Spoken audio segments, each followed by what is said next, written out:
Ainda bem que os irmãos vieram hoje. Semana passada, acho que vocês foram fazer boca de urna.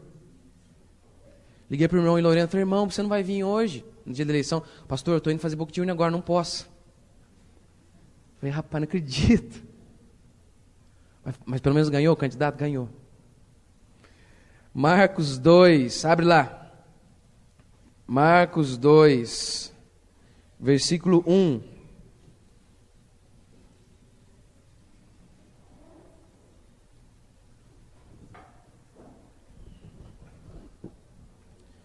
Marcos capítulo 2. Quantos acharam? Digam amém. Vamos ler. Dias depois, entrou Jesus de novo em Cafarnaum e logo correu que ele estava em casa. Muitos afluíram para ali, tantos que nem mesmo junto à porta eles achavam lugar, e anunciava-lhes a palavra. Alguns foram ter com ele conduzido um paralítico, levado por 4 homens, e não podendo aproximar-se dele, por causa da multidão, descobriram o eirado, que era telhado, né? Descobriram o telhado no ponto correspondente ao em que ele estava, e fazendo uma abertura, baixaram o leito em que jazia o doente. E olha o que diz a Bíblia sobre Jesus. Vendo-lhes a fé, disse para o paralítico, filho, os teus pecados estão perdoados. E olha o versículo 11. Eu te mando, levanta-te, toma o teu leito e vai para a tua casa. Fecha os teus olhos, vamos orar? Pai, nós te agradecemos por mais essa noite e pedimos que o teu Espírito Santo nos dê graça para falar e para ouvir daquilo que tu tens para tocar e para mover nos nossos corações nessa noite, em nome de Jesus. Que toda a resistência do diabo, todo o cansaço, Pai, tudo aquilo que o diabo tem tentado colocar nas nossas vidas para impedir, para roubar a palavra que é semeada nos nossos corações, nós queremos repreender em nome de Jesus. Amém, meus irmãos? Então o nome da pregação de hoje é isso, apto para o milagre. Às vezes nós ficamos perguntando se Deus quer operar nas nossas vidas, mas essa não é a pergunta correta, porque Deus sempre quer agir nas nossas vidas. Deus sempre tem o desejo de operar grandes coisas nas nossas vidas. Nada tendes porque não pedis, pedi e recebereis, todo que pede recebe. Se você buscar de todo o coração, diz o Senhor, você vai encontrar. Todo aquele que invocar o nome do Senhor vai achar. Ora, eu sou poderoso para fazer infinitamente mais do que tudo quanto pedimos ou pensamos, conforme o seu poder que opera em nós. É o que Deus está dizendo para nós. Olha o tanto de promessas que eu citei aqui para você. Que Deus é poderoso para fazer infinitamente mais do que tudo que a gente pede. Mas por que algumas pessoas ainda assim não experimentam o melhor de Deus? É fato porque algumas estão orando por algo que não é a vontade de Deus. E Deus não vai dar. Mas se você perseverar, Deus não vai te dar o que você está pedindo. Porque Ele tem algo melhor para te dar. Só por isso. Mas se dá alguma coisa, Ele vai. Quantos creem? Deus sempre quer fazer nas nossas vidas. O problema é que muitas pessoas não estão aptas para receber do milagre de Deus. E na vida cristã e na Bíblia, na nossa vida, tudo gira em torno da fé. A fé é o caminho até Deus. A fé é o meio que nós nos conectamos a Deus. E a fé também é um instrumento para recebermos tudo e nos tornarmos aptos para o milagre de Deus. A Bíblia diz em Efésios 2:8, pela graça sois salvos mediante a fé. A fé nos salva. Mas Colossenses 2:6 também diz, assim como recebestes a Cristo Jesus, andai nele. Como que nós recebemos? Pela fé. Como que eu devo andar? Pela fé também, acreditando no sobrenatural. Andar pela fé, eu não confio em mim, eu não estou olhando para mim, eu talvez não consigo fazer, eu talvez sou limitado, mas eu creio nele. Andar pela fé é andar acima do que nós conseguimos enxergar. O que a gente está enxergando é que não dá para acontecer. O que a gente está vendo é que não tem como, a porta está fechada, o caminho está impedido. Mas andar pela fé é como disse Paulo em 2 Coríntios, não andamos pelo que vemos, mas sim pela fé. Aqui, esse exemplo do paralítico que foi curado, eu vou dar 5 princípios de como a gente se tornar aptos para receber algo de Deus. E são 5 princípios de fé. E o primeiro é, nossos problemas podem ser oportunidades para um milagre. Você pode dizer isso para a pessoa que está do seu lado?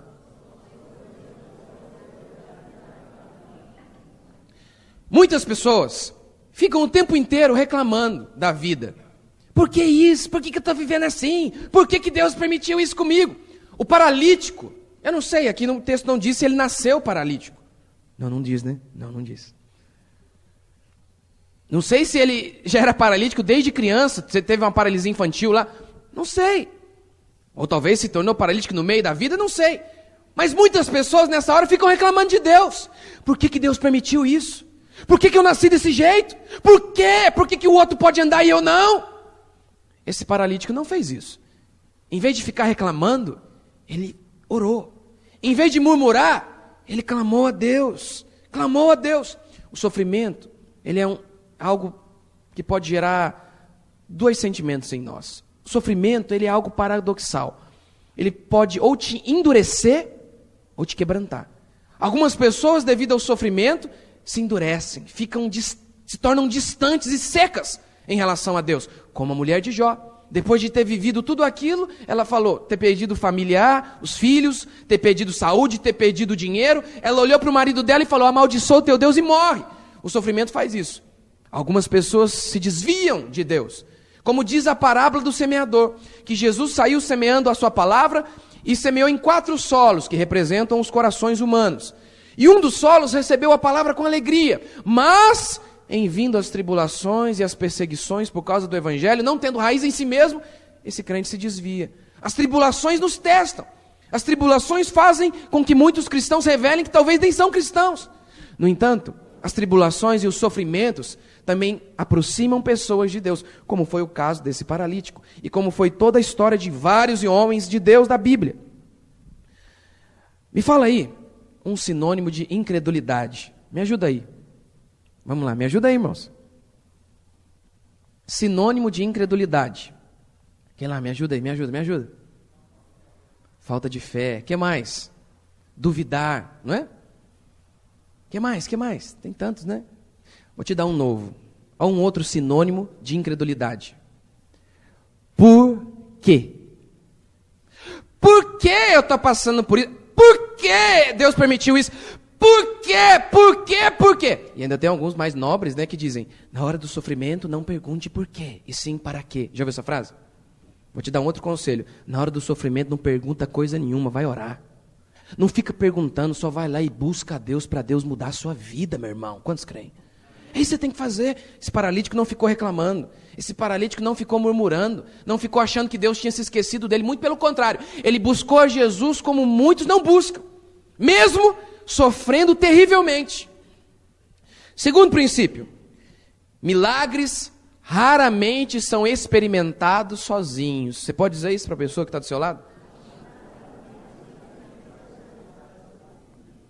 Diz aqui o texto que esse paralítico foi levado por 4 homens. 4 amigos o levaram para que ele pudesse receber o milagre. Sozinho ele não iria receber. Talvez você já ouviu aquele versículo, Jeremias 17:5, que diz, maldito o homem que confia no homem.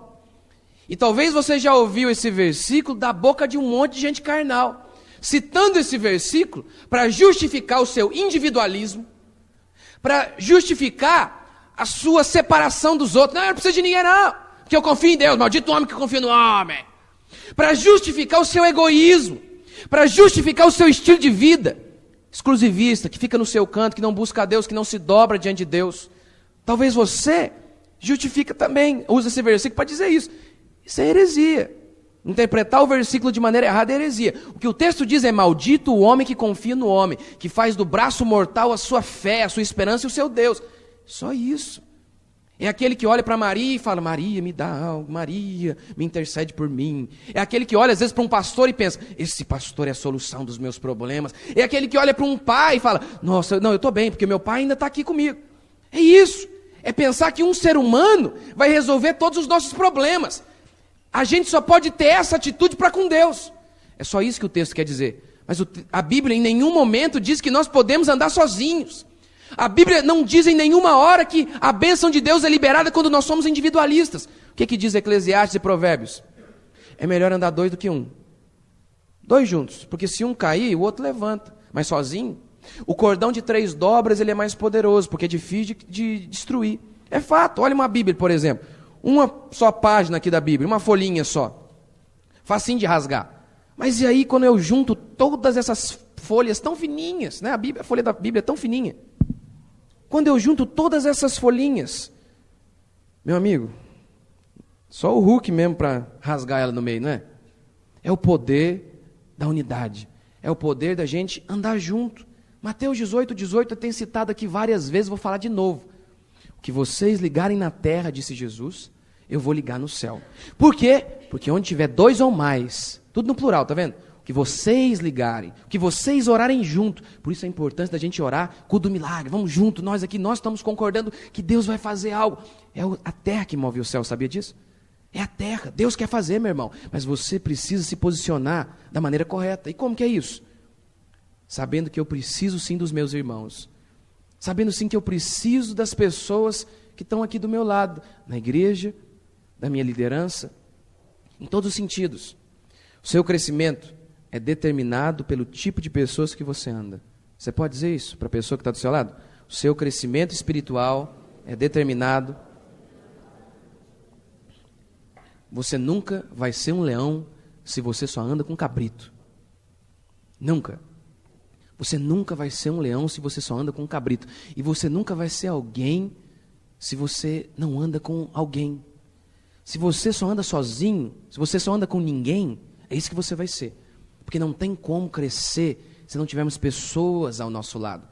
Se não tivermos pessoas nos auxiliando em todos os sentidos. Isso já é bênção de Deus. Eu lembro quando eu fui casar. Os irmãos sabem, eu casei virgem. Então eu não sabia das coisas. E aí, eu não, infelizmente não tive ninguém assim para falar para mim, olha, faz isso. Já contei aqui, né? O único conselho que eu recebi foi do meu pai. Quando ele colocou lá, falou, Haroto, senta aí, vamos falar sobre sexo. O sexo não é nada disso que você pensa, não. E acabou a conversa. O único conselho que eu tive. Ele nem fez por mal, ele nem era crente na época. Mas aí antes de eu casar, eu comprei um livro, chamava, se eu não me engano, O Ato Conjugal. E comecei a ler. Comecei a ler evangélico, óbvio, cristão. E aí ele falava algumas coisas ali no livro, e eu falei, nossa, isso aqui, puxa vida, mas isso é impressionante.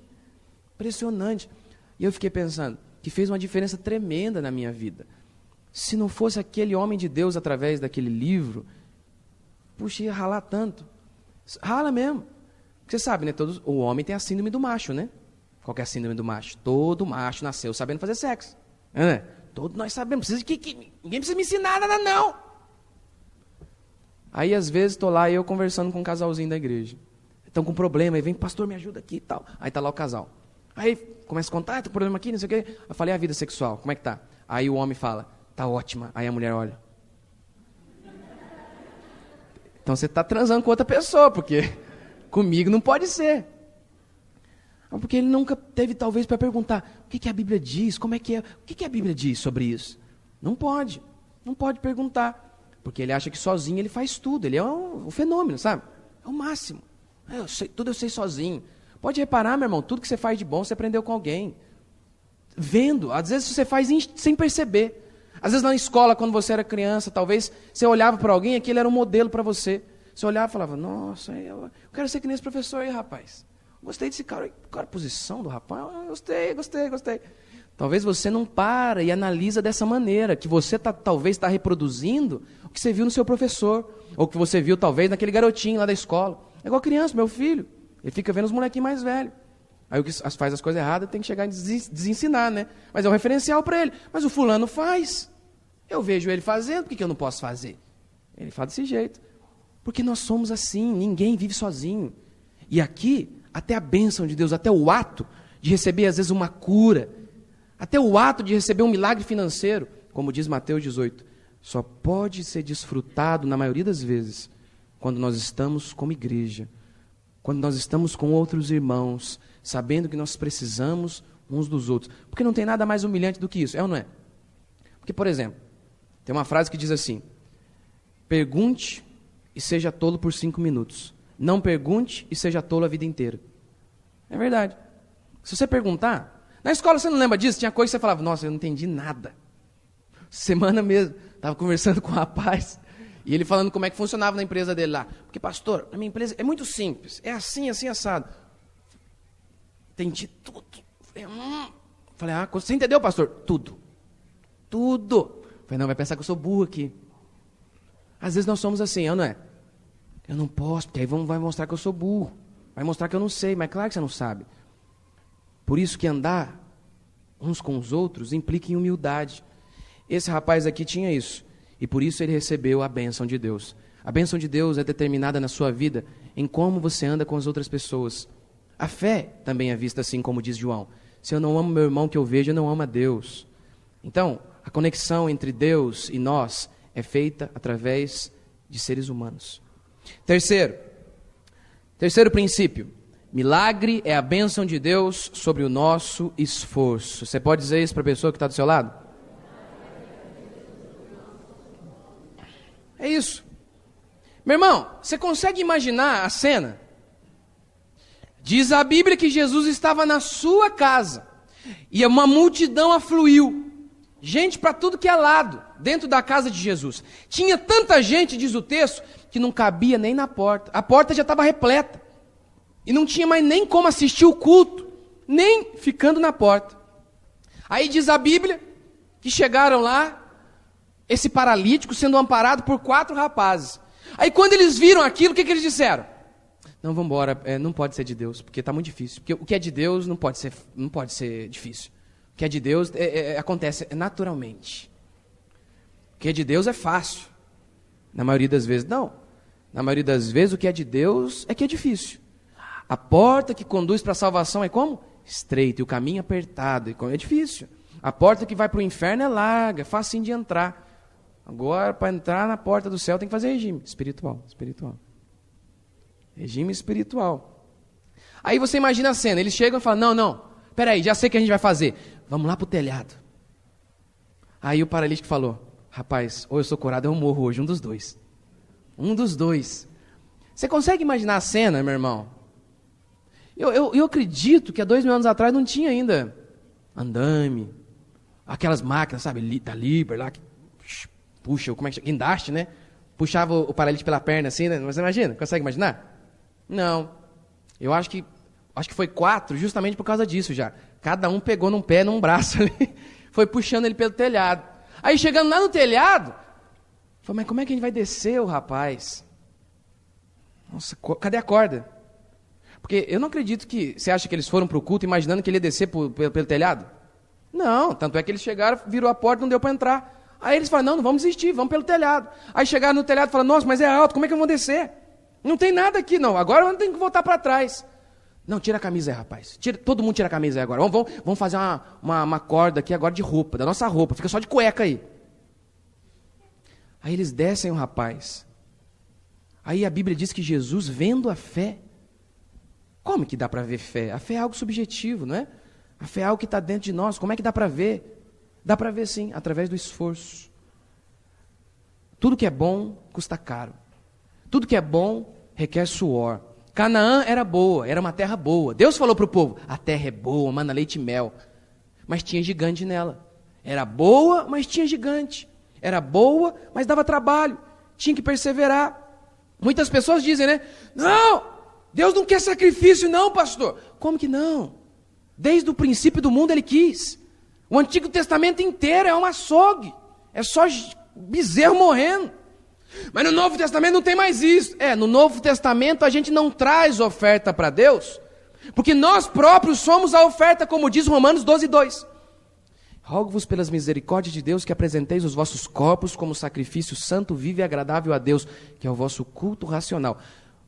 Que vos apresenteis os vossos corpos como sacrifício. Antes, o sacrifício era o bezerro. Agora, no Novo Testamento, a gente progrediu. Nós mesmos somos o sacrifício. Na época, a gente tinha programa na rádio. Muitas pessoas ligavam lá em casa e falavam assim, pastor, quero aqui uma oração. Aí, às vezes, não era nem a pessoa. A mãe ligava e falava, pastor, minha filha está aqui na cama. E ela quer uma oração. Pelo quê? Que ela está desanimada, está meio doente, está meio sem emprego. Ora por ela, pastor. Aí eu falo, irmã, põe ela então na linha aí. Não, ela não quer. Mas como assim? Não sei. Aí eu falava, eu também não sei então. Nem ela quer, não consegue nem chegar no telefone. Aí eu falava, irmã, vamos lá na igreja. Olha, vai ter um culto ao dia, vai ter um impacto. Pastor, não sei. Mas ora aí, pastor. Eu orei para cumprir o ritual, né, para não ficar brava comigo, mas não sei. Como é que vai ouvir uma coisa dessa? Ela acha que isso aqui é Deus. Deus é isso, eu fico lá, não tenho fé, não tenho nada. Não é isso que Jeremias 29:13 diz? Buscar-me-eis e me achareis quando me buscar de todo coração. É o que diz a Bíblia. Quando a gente foi comprar a chácara, fiquei 1 ano mais ou menos atrás. 1 ano orando. Falei, Senhor, precisamos disso, fazer um impacto. Oh, Deus. E aí, uma época, tinha uns 2, 3 corretores que estavam olhando chácara pra gente, pra mim aqui. Aí chegou uma época, depois de uns 6 meses, assim, 7 meses, que o corretor ligava para mim e falava, olha, ô pastor, tem uma chácara aqui, um espetáculo. Você tem que ver. Aí a hora que eu chegava lá, eu falei, nossa, já vi essa. Peraí então, vou te levar noutra ali. Já vi também. Falei, mas você já conhece todas aqui já então, agora vamos fazer o que agora? Eu falei, é só orar, porque eu já vi todas e nenhuma dá. Nenhuma dá pra gente. E aí a gente acha assim, não, tudo que é de Deus é na hora. Tudo que é de Deus é muito fácil. Para ser de Deus tem que ser fácil. Que mentira! Que mentira! Milagre é diferente de mágica, você sabe? Mágica, você estala o dedo e acontece. Não acontece nada, só ilusão, né? Mas mágica é assim. Milagre não. Milagre é fruto de muito sacrifício humano. Milagre é fruto de muitas lágrimas, de correr atrás, de buscar Deus, de gemer, de chorar. É isso que é milagre. Milagre de Deus não é a autorização para você ficar parado. É muito pelo contrário, é a bênção de Deus sobre o seu esforço.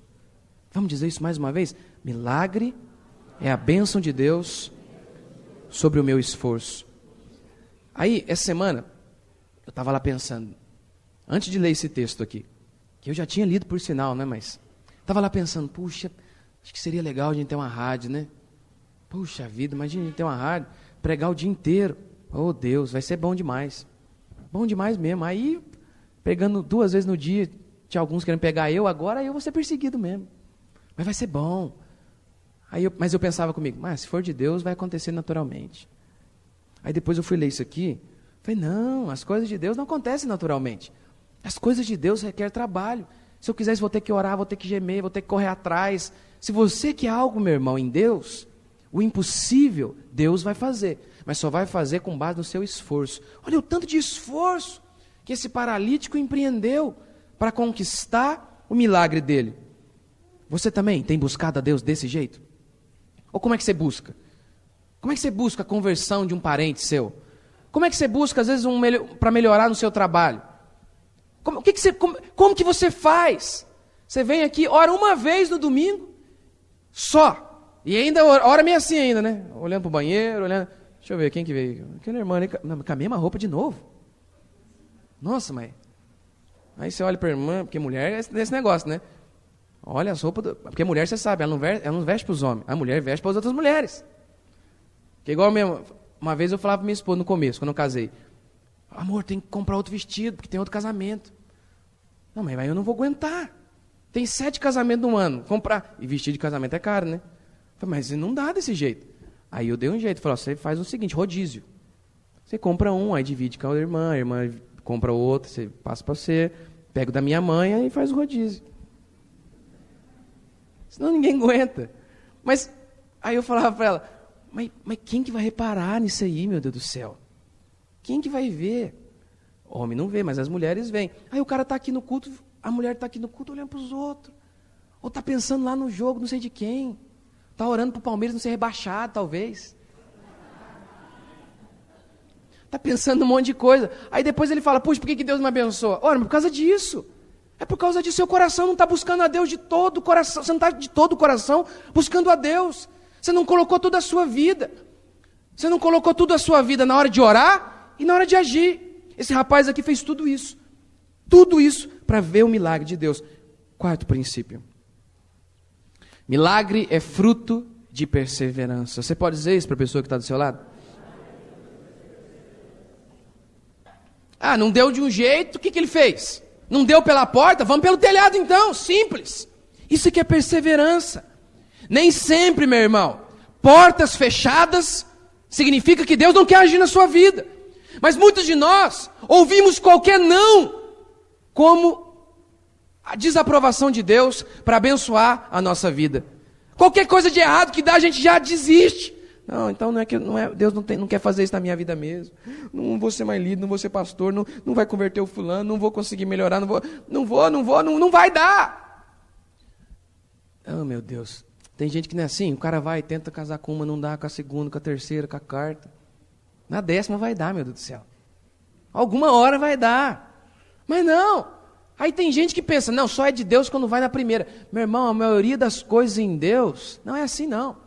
Davi levou 5 pedras para matar Golias. Ele atirou de primeira. Exceção. Por que ele levou 5? Porque ele sabia, se não der na primeira, eu tento na segunda, tento na terceira, tento até derrubar um homem. Mas eu não vou desistir do meu objetivo. E aqui o texto diz, vendo a fé. Como que vê a fé? Perseverança. Perseverança é sinônimo de fé. Perseverança é sinônimo de fé.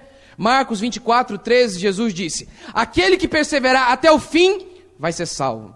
Mas espera aí, a salvação não é pela fé? Como que está escrito ali, aquele que perseverar é que vai ser salvo? Não é aquele que crê que vai ser salvo? Sim, aquele que crê é que vai ser salvo. Mas ele está dizendo que aquele que perseverar vai ser salvo também, sabe por quê? Porque quem tem fé persevera. E quem persevera, persevera porque tem fé. Fé e perseverança na Bíblia é uma coisa só. É uma coisa só, são sinônimos. Tiago 2,18 diz isso. Mostra-me a tua fé sem obras, e eu com as minhas obras, com a minha atitude, com a minha perseverança, eu vou mostrar para você a minha fé. Outro texto que é Josué 14:8, onde Caleb, ele diz o seguinte, olha, no dia que Deus falou para nós que Canaã era para a gente conquistar, eu fui. Mas a Bíblia diz que todos os outros espias, 10 espias, falaram, não dá porque tem gigante. E aí a Bíblia diz no Novo Testamento que eles não entraram em Canaã por causa da incredulidade. Eles não acreditaram que Deus podia dar poder para eles vencer os inimigos e os gigantes.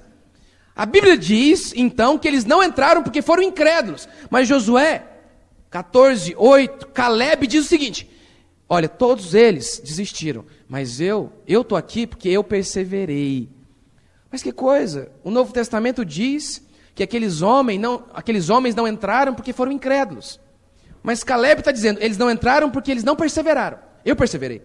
Porque na Bíblia, mais uma vez, estou te dizendo, fé e perseverança é uma coisa só. Uma vez me lembro de uma história de um pastor, contando que uma irmãzinha, o marido tinha saído de casa. E aí, mas ela falou, olha, mas ele vai voltar. Vai voltar porque não acredito nisso. Não acredito. Eu acredito que até que a morte separe. 3 anos depois, o homem já tinha casado com outra mulher. Tinha tido até filho. E aí, minha irmã orando lá. O pastor chegou até a falar para ela, irmã, não desiste. Nem eu tenho fé mais. Para. Que isso, pastor? Arreda Satanás. Sai para lá. Esse corpo não te pertence. 6 anos depois, 6 anos, o cara voltou. Até onde você está disposto a ir com Deus? Até onde você está disposto a perseverar em Deus por algo? Até onde? A Bíblia diz que tem que ser até o fim. Quando que é o fim? Não sei. Não sei quando que vai ser o fim para você. O fim é a hora que acontecer. Acontecer algo na sua vida. Se você perseverar em seguir a Deus, meu irmão, você às vezes está lá há anos, fala, nossa, mas parece que não está acontecendo nada. Está sim, está sim. E aí, às vezes, do dia para a noite, Deus pode operar, desde que você persevere. Quantos estão dispostos aqui a perseverar em Deus? Quinto e último princípio para a gente encerrar. Milagre é fruto de arrependimento. Diga isso para a pessoa que está do seu lado.